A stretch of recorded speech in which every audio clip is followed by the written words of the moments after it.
Greetings, and welcome to the Fortress of Dorkness, the nerdy nexus for all your geeky needs. I'm your host, Christian Villarreal.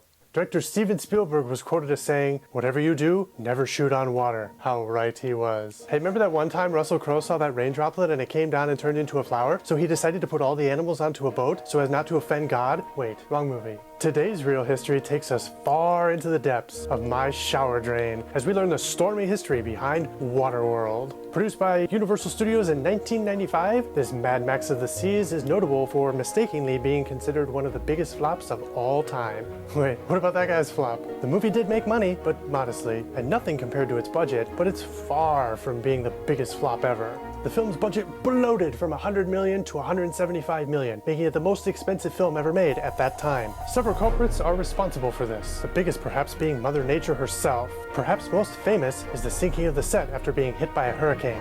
Really? Yes. In fact, the entire set is now just lying on the bottom of the ocean, kinda like the Orca. As you can imagine, building a second set from scratch in the middle of the ocean with no land around you is no easy task, or cheap for that matter. It's not like going to buy replacement fundies at Target. To top it off, production had to be halted 3 times for hurricane alerts. And money was being siphoned away as they shuttled crew members to and from the oceanic set on a daily basis. This included bathroom breaks, but I'll bet you my last Waterworld Blu-ray that somebody peed in that ocean. So, after all that information, can you see why I quoted Sir Stevie? Sir Stevie. I just called him that! Also notable in the public eye was a clash between Kevin Costner and director Kevin Reynolds. Maybe they wanted to see who the better Kevin was. I don't know, a battle of Kevins?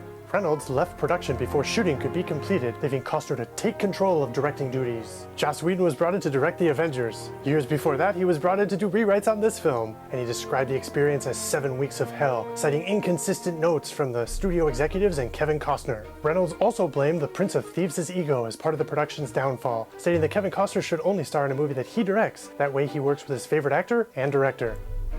Why are you pointing at me? Following this were numerous stories of the cast and crew constantly falling into danger. Kevin Costner nearly died during a squall, and a young Tina Majorino was stung by jellyfish. Jellyfish sting! No, it hurts! It hurts! Really? That's not even a movie. Lest we forget that the stunt coordinator Norman Howell was hospitalized? And shall we reminisce about how Kevin Costner's stuntman Laird Hamilton wound up lost at sea? I mean, what happened? Was Kevin Costner on set one day and he was like, I wanted to do this stunt over here, but then he realized that he was going to get hurt, so they decided to look for their stuntman. And then Kevin Costner was like, where is he? And they were like, we don't know, we're trying to find him. And then this lunch PA decided to throw up on the side of the shuttle, and then he was like, oh my god, there's somebody out in the ocean. Kevin Costner's like, we'll go over there and try to save him. And then he was like, but it's okay, he's got his floaties on. Kevin Costner's like, okay, let's pick him out of the water so that we can take him back to set so we can do the stunt for me.